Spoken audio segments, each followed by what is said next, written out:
में वक्त गुजारने के बाद मगर इन 9 घंटों में सिर्फ काम हुआ है।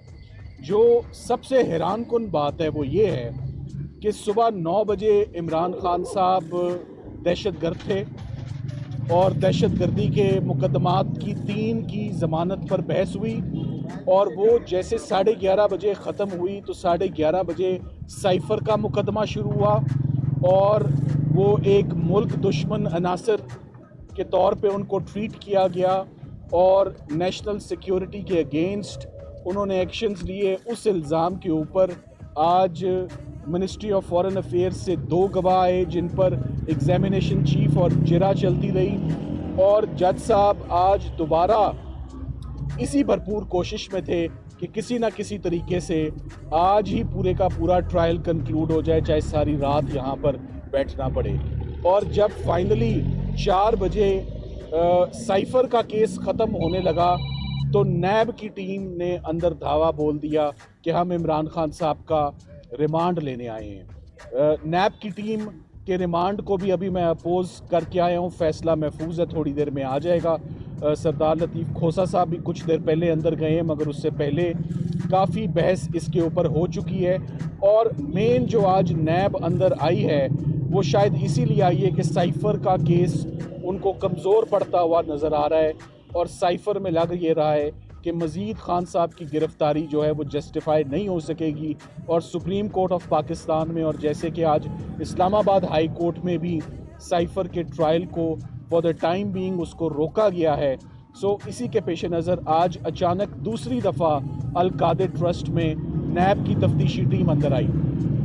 पहली दफ़ा इमरान खान साहब की गिरफ़्तारी इसी केस में इस्लामाबाद हाई कोर्ट से लेने की कोशिश की गई, जिसको 2 दिन के रिमांड के बाद सुप्रीम कोर्ट ऑफ पाकिस्तान ने मिस्टर जस्टिस उमर अताब बंदयाल साहब ने इमरान खान साहब की गिरफ़्तारी को कलअदम करार दिया, गैर कानूनी करार दिया और रिमांड को भी, और उनको वापस उनको आज़ादी दी।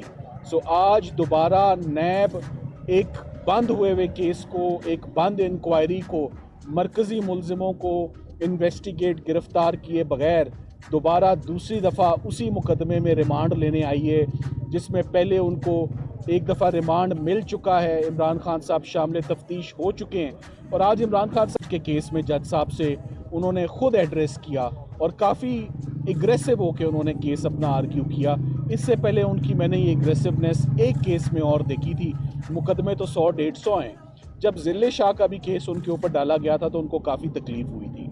आज भी मैंने उनको काफ़ी जो है वो तकलीफ़ में देखा कि उन्हें फाइनेंशियल करप्शन के केस में उनको मुलव्वस करने की दोबारा एक दफ़ा नैब कोशिश कर रहा है 100 दिन की गिरफ़्तारी के बाद। और आज नवंबर पिछले साल की हुकूमत गिराने के बाद आज नैब दोबारा आ गई है गिरफ़्तार करने, जबकि उनकी revision petition Islamabad high court में पेंडिंग है। मैं आपको आज ये ज़रूर बताना चाहूँगा कि आज अदालत ने जहां प्रोसीडिंग्स की वो एक बहुत बड़ी कोर्ट थी बैडमिंटन की, और इस कोर्ट में आज से पहले मैंने ही बतौर वकील मोहतरमा बेनज़ीर भुट्टो की असैसिनेशन का केस इस अदालत में चला था। और इसी केस में आज से तकरीबन 10-12 साल पहले अजमल कसाब का केस चला था। सालों साल ये केसेस चले थे मगर इसमें फ़ैसला नहीं हुआ। और इसी कंपाउंड के अंदर उसी दिन एक वक्त में 3 केसेस चलते थे। अजमल कसाब का केस होता था, मोहतरमा बेनज़ीर भुट्टो की असैसिनेशन होती थी, और मुमताज़ कादरी का केस होता था सलमान तासीर साहब की असैसिनेशन का। मगर आज उन केसेस के बाद इस केस में इमरान खान साहब की ज़मानत दहशतगर्दी की आर्ग्यू हो रही थी टायर जलाने पे, और साइफ़र जैसे बोगस मुकदमे में उसी कोर्ट में इतने सालों के बाद दोबारा एक वज़ीर आज़म बतौर मुलज़िम जो हैं वो खड़े हुए थे। तो ये बड़ा अफसोस हुआ कि ये वो कोर्ट है जहाँ पर डेंजरस, डेस्परेट और हाई प्रोफाइल केसेस को प्रोसिक्यूट किया जाता है, ना कि एक फॉर्मर प्राइम मिनिस्टर को टायर जलाने के इल्ज़ाम में, या जो दफ़ा 144 के मुकदमे हैं उनकी ज़मानतों के लिए ये अदालतें या ये कोर्ट्स इस्तेमाल किए जाएँ। तो आज वो हुआ। मगर आज इमरान खान साहब को और शाह महमूद कुरैशी साहब को अपनी फैमिलीज़ के साथ मिलने का बहुत टाइम मिला सुबह 9 बजे से लेकर आप समझ लें 5:30 बजे तक इमरान खान साहब की अपनी बेगम साहिबा से भी और अपनी तीनों बहनों से भी और अपने एक भतीजे से भी और अपनी पूरी कानूनी टीम से भी उनकी बहुत लंबी इंटरेक्शन रही 9 से लेकर शाम 5 बजे तक। मगर ये नॉर्मल सर्कमस्टांसेस नहीं है। हम बतौर वकील इस वक्त पैनाडोल की भी ज़रूरत है, चाय की भी ज़रूरत है, और ना हम इस तरह कभी काम कर सकें ना कर सकते जैसे काम करवाया जा रहा है। सो ये ना सिर्फ इमरान खान साहब को कैद में रखा गया, मैं कहूँगा उनकी लीगल टीम भी अंदर कैद में ही थी। हमें अभी 6 बजे रिहाई मिली है तो हम आपके पास आए हैं। तो आज सारे दिन में एक ही शख्स के ख़िलाफ़ दहशतगर्दी भी है, नैब भी है, साइफ़र भी है। सो सब चीज़ें, हर जुर्म, हर क्रिमिनल ऑफेंस ट्राई हो रहा है कि किसी ना किसी तरीके से उनको जेल के अंदर रखा जा सके।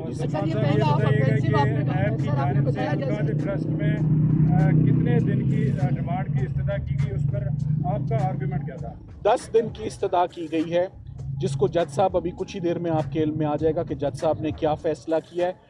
मगर जज साहब ने इमरान खान साहब के आज अपने दलाइल उसमें बहुत ज़बरदस्त सुने, जिसमें उन्होंने कहा है कि 1 रुपये का या 1 आने का भी बेनिफिट मुझे या मेरी वाइफ को अल-कादिर ट्रस्ट में नहीं हुआ।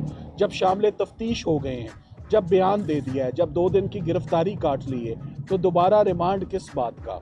और कुछ भी रिकवर नहीं करना। मैं तो ऑलरेडी जेल के अंदर हूँ। और साथ ही साथ मैंने ये भी ऑब्जेक्शन उठाया कि नैब को भी ज़रा एहतियात से वज़ीर आज़म को गिरफ़्तार करना चाहिए, क्योंकि इनको फिर बाद में नदामत भी होती है, शर्मिंदगी भी होती है। कभी गिरफ़्तार करना पड़ता है, कभी छोड़ना पड़ता है। तो बेहतर यही है कि ना ही पकड़ा जाए तो बेहतर है, और वो भी ऐसे बोगस केस में। तो ये दोबारा बड़ा अनजस्टिफाइड रिक्वेस्ट और डिमांड थी। और रिमांड के ऊपर तो जजेस ने ऑफकोर्स कोई मैकेनिकल डिमांड पर नहीं दे देना कि अगर नैब रिमांड मांग रही है तो उनको ऑटोमेटिकली रिमांड दे दिया जाए। जज साहब ने तमाम दलाइल सुनने के बाद अब से कुछ देर के बाद आपके पास ये बात आ जाएगी कि आया नैब की दरख्वास्त को मुस्तरद किया गया है या उनको उनका जिस्मानी रिमांड जो है वो दिया गया है। साहब ये बताइएगा कि ये कोई नई बात नहीं कि मुद्राए आज़म के खिलाफ नैब ने केसेस न किए हो या अगर रिमांड कर दिया जाता है, एक कानून क्या कहता है कि उसको फौरी तौर पर अंडर कस्टडी किसी और को दिया जा सकता है पुराने रिमांड?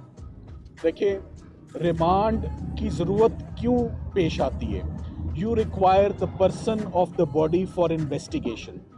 पहली बात, अगर ये मुकदमा सीरियस होता या रिमांड की वाकई ज़रूरत होती तो क्या आज 100 दिनों के बाद नैब आती उनकी गिरफ्तारी लेने के लिए? आज ये जज साहब ने बात नोट की, इसका जवाब दें।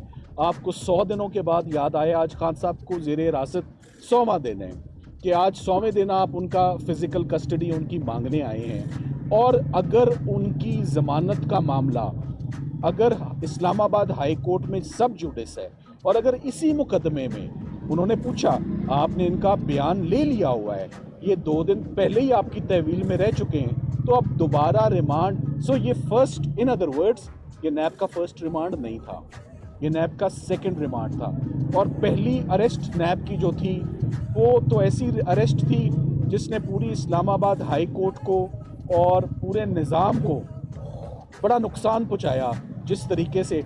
बल्कि वो ऐसी अरेस्ट ली गई इमरान खान साहब की कि अनफॉर्चुनेट जो तमाम वाक़यात रूनुमा हुए 9 मई के, उसका बैकग्राउंड अल-कादिर का यही ट्रस्ट का केस था। ना नैब ऐसे आती, ना ऐसे गैर कानूनी तरीके से दबोचती, ना ऐसे गिरफ़्तार करती। सो ना वो अनफॉर्चुनेट वाक़यात होते जो आज दिन तक डिस्टर्बिंग आप FIRs देख रहे हैं और अरेस्ट देख रहे हैं लोग उसके अंदर, आज दिन तक